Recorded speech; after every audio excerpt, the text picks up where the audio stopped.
The frontman of one of Britain's biggest bands quit at the absolute peak. And he didn't blame other members, he blamed cabbages. I'm not joking, we'll get to the cabbages.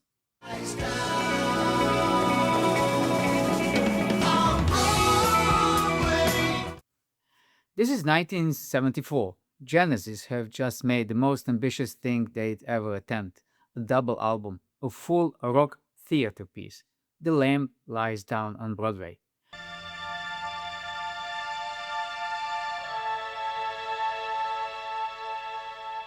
A made up New York street kid called Rael, a story nobody in the band fully understood. The story is in a way, it's like a Pilgrim's Progress, but on the streets of New York.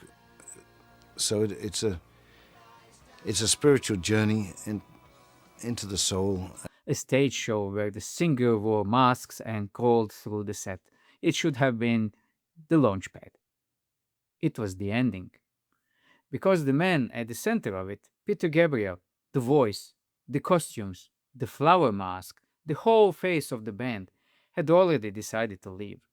He just hadn't told the world. And when he finally explained why, he didn't point at his bandmates, he pointed at the machine they'd built together. Here's what makes this one of the greatest breakup stories of rock bands in history. Most singers quit because they hate the other members, or they want more money, or they think they are the star. Gabriel quit for reasons that were stranger and, in a way, more honest. He wanted his life back. He wanted his marriage, he wanted his daughter, and he'd started to suspect that the success they'd chased had quietly turned into a cage. So let's go back and walk through exactly how it happened, and why the statement he wrote to explain it is one of the most quietly devastating documents in prog history. By 1973 and into 74, Genesis were on the rise.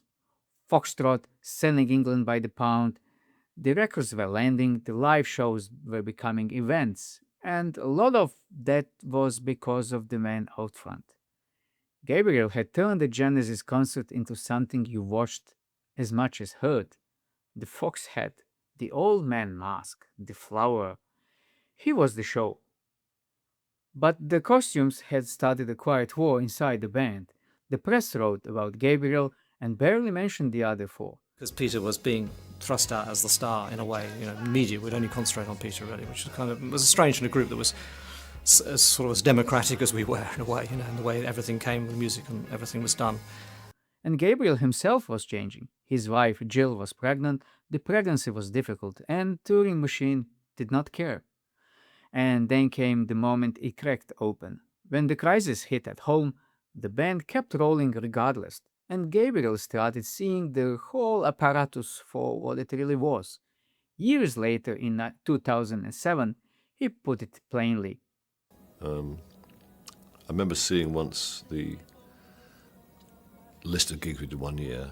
It was like 190 or no 200 in 1 year. No, 210 in 1 year, that's a lot of gigs. That's the seed of the whole thing, not a fight, a realization. In the summer of 1974, Gabriel's daughter Anna was born, and it was frightening. The birth was difficult, the baby was in danger, and Gabriel chose his family over the band's schedule. That choice did not go down smoothly with the group in the middle of building their biggest project yet. He stepped back to be at the hospital. The band, under pressure, kept working on the Lamb without him. You can imagine how that felt from both sides. We had our first child, Jill, who was married to at the time.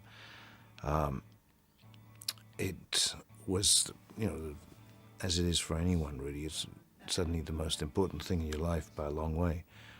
The father terrified for his child, the bandmates watching their momentum and their deadlines hang in the air. Gabriel came back and finished the Lamb. They toured it, a brutal, complicated tour, with a show so elaborate it kept breaking down.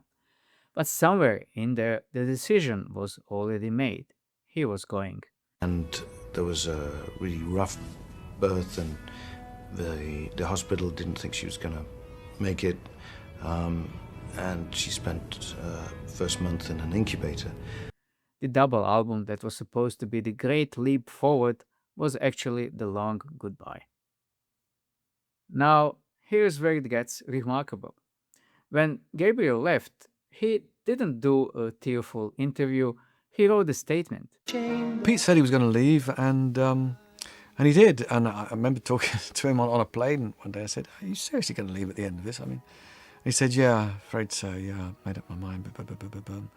He sent it to the press himself in the late summer of 1975, and it's titled, in his own dry way, Out, Angels Out.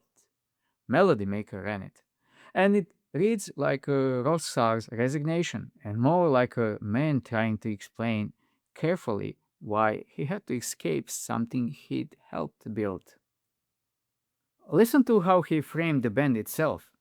Read that again. The thing they built to free them had become the boss, and crucially, he made the point of saying it wasn't about the music drying up or hating the band.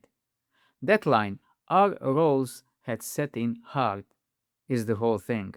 Everyone had become a fixed part in the machine. The keyboard player, the drummer, the frontman. No room to move. And Gabriel, of all of them, felt it most because his part had a face on it.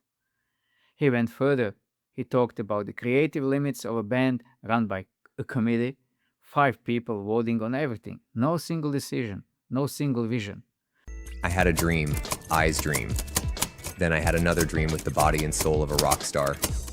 When it didn't feel good, I packed it in, looking back for the musical and non-musical reasons. That's a man telling you he needs to be in charge of his own art, which, if you know what Gabriel did next, Salisbury Hill, the solo records, the videos, so it's exactly the path he took. But the part everyone quotes, the part that's so him, is about the family, about wanting to be a dad more than he wanted to be a rock god. He taking up gardening at home and he turned it into a joke that's also completely sincere. My bondage to cabbages. I never had the feeling that the band wanted to get rid of me at any time, and The man left one of the most exciting bands in Britain and described his new life as being chained to a vegetable patch, and meant it as a good thing. Because underneath the joke was something real, and there's a quieter confession in there too, one that every performer should pay attention to. He admitted the magic had faded, that standing on stage didn't do to him what it used to. That's the real death of a frontman, not a fight, not money. The shivers stopped.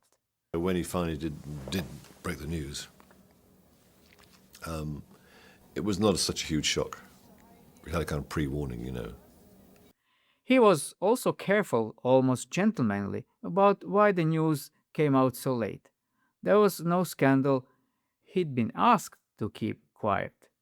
And here's the punchline of rock history: a replacement to plug up the hole.